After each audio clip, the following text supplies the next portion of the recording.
Salut les youtubeurs. Aujourd'hui on va essayer de comprendre les haters, on va essayer d'être sympa avec eux et surtout on va essayer de comprendre pourquoi ils aiment autant détester des gens sur YouTube. Alors c'est un épisode un petit peu plus discussion où je vais vous exposer un peu mes points de vue et pourquoi je pense qu'il y a autant de haters sur YouTube et quelle est un petit peu la psychologie qu'il y a derrière ça. Je pense avant toute chose que ça dépend énormément de l'image que nous en tant que youtubeurs on renvoie. YouTube, vous savez, c'est un média vidéo évidemment. Depuis qu'on est tout petit, en tout cas notre génération et les générations au-dessus, on a l'habitude que les personnes qui apparaissent dans des médias vidéo soient des personnes crédibles, établies, triées sur le volet, etc. C'est ça qui donne cet effet un petit peu magique aux médias vidéo qui fait que demain vous pouvez démarrer une chaîne sur une thématique très particulière et en parler même en toute transparence en disant que vous n'êtes absolument pas expert. Parce que vous passez dans une vidéo, les gens vont vous considérer d'une manière ou d'une autre comme un expert ou quelqu'un qui a une crédibilité un petit peu supérieure à d'autres. C'est cet effet un petit peu magique qu'on peut retrouver sur YouTube. Donc ça, c'est une chose.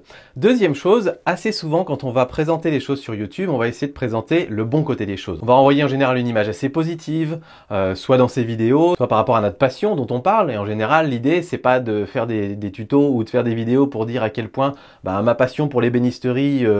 ça c'est chiant, ça c'est frustrant, ça j'y arrive pas. Au contraire, on va plutôt montrer les projets qui réussissent, les choses qui marchent bien, et puis celles qui marchent pas en général, on les publie pas sur notre chaîne.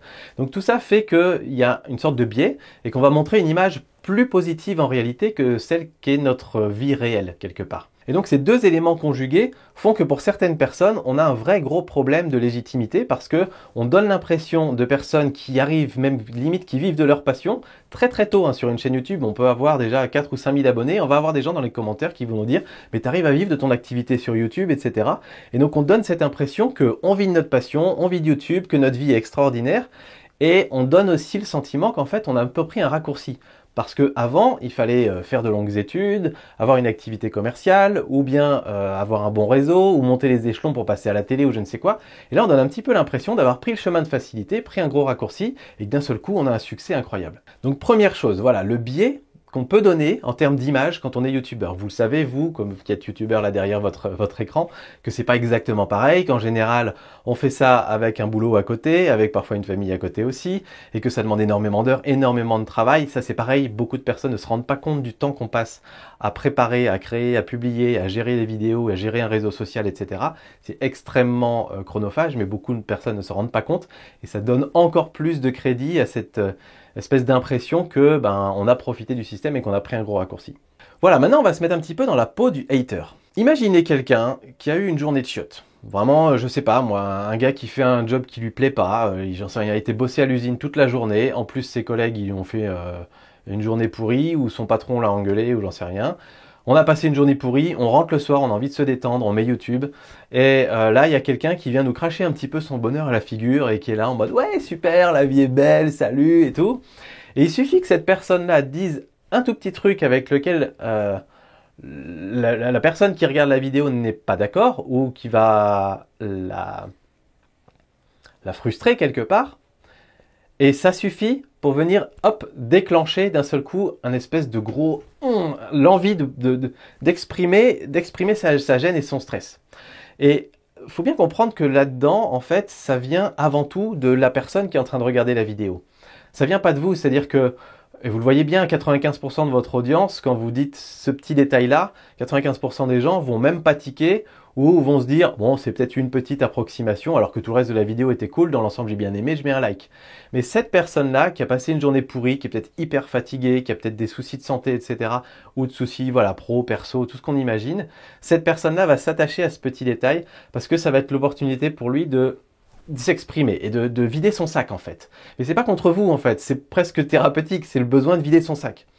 Et cette personne se transforme en hater ce jour-là. Je peux vous le dire, pour avoir répondu à énormément de haters, sur ma chaîne photo en particulier, 6 ou 7 fois sur 10, quand on engage la discussion et que ça se prolonge sur plusieurs jours, la personne à la fin finit par dire « bah écoute, j'y suis allé un petit peu loin, effectivement t'avais raison, j'ai passé une journée pourrie, etc. » 6 ou 7 fois sur 10, très franchement. Donc les haters sont pas forcément des gens qui détestent par défaut et qui, comme dans le clip de Norman, vont attendre n'importe quelle vidéo juste pour cracher leur haine. Non, non, c'est des gens en général qui ont une journée pourrie, qui ont parfois une vie un peu pourrie, et ça, faut le comprendre. Si je prends un autre exemple, c'est comme si, imaginez-vous, vous venez tout juste de redevenir célibataire, vous vous êtes fait larguer par votre copain ou votre copine, et vous allez dans un groupe d'amis, et puis vous avez ce fameux couple un peu idéal qui est là, qui vous envoie un petit peu tout son bonheur à la figure, qui vous dit bon allez, ça va, c'est bon, et puis le fameux un de perdu, 10 de retrouvé. À ce moment-là, vous avez qu'une envie, c'est de leur dire mais ferme-la, laisse-moi tranquille. C'est un petit peu ça. C'est un petit peu ce ressentiment-là aussi que la personne peut avoir devant son écran. Autre chose aussi, ce hater, le fait de vous voir, entre guillemets,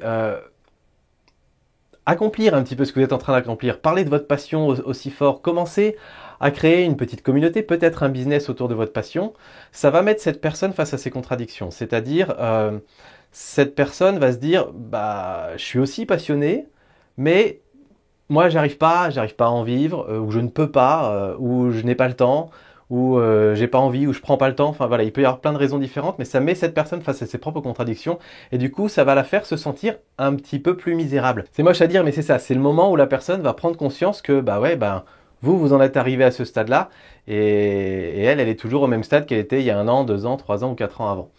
Et voilà, ça génère de la frustration supplémentaire qui peut ressortir dans un commentaire haineux. Donc voilà, en conclusion de tout ça, et s'il y avait qu'une chose à retenir, c'est, à mon avis, les haters, faut les plaindre. Faut vraiment vous dire, cette personne-là a dû passer une journée de chiottes, j'aimerais pas être à sa place. Donc après, vous gérez les commentaires comme vous voulez, vous le supprimez, vous répondez, vous le laissez comme ça. Voilà, vous le gérez comme vous voulez, mais n'en voulez pas à la personne, ne vous énervez pas contre cette personne parce que cette personne, au départ, elle vous en veut pas à vous.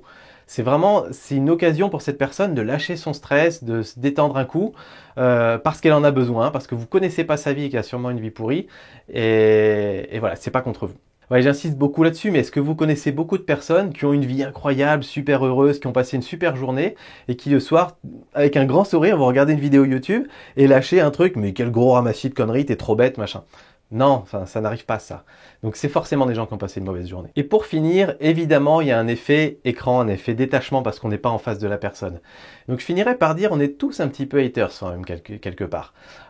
Quand vous regardez, j'en sais rien si vous aimez le foot, quand vous regardez un match de l'équipe de France et que vous voyez que l'entraîneur fait un remplacement, à ce moment-là, en France, il y a 60 millions de haters, quoi. Il y a 60 millions de personnes qui, devant leur télé, vont faire mais n'importe quoi, il fallait pas le faire rentrer lui, il fallait faire rentrer machin, ça marchait beaucoup mieux.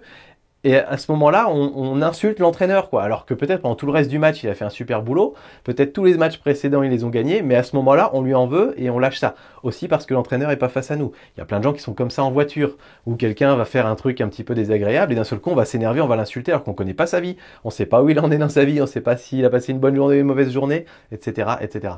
Et dans la vie réelle, quand on a les gens en face, la plupart du temps, on n'a pas ce comportement-là. Donc tout ça pour dire que quand il y a ce détachement, quand il y a un écran entre nous, on a tendance à se lâcher beaucoup plus. Et là, le problème, c'est que on le fait dans un espace où la personne peut finir par le voir ensuite derrière. Mais le détachement est toujours le même. Voilà, c'est tout. Allez, je pense qu'on va arrêter un peu de parler de haters, parce qu'on a déjà parlé pas mal sur cette chaîne. Mais c'est vrai que c'est un sujet qui est intéressant et qui, je pense, bloque pas mal de youtubeurs et parfois même peut en décourager certains. Donc si je peux vous aider à mieux les gérer, bah tant mieux. Allez, à très bientôt les youtubeurs. Salut!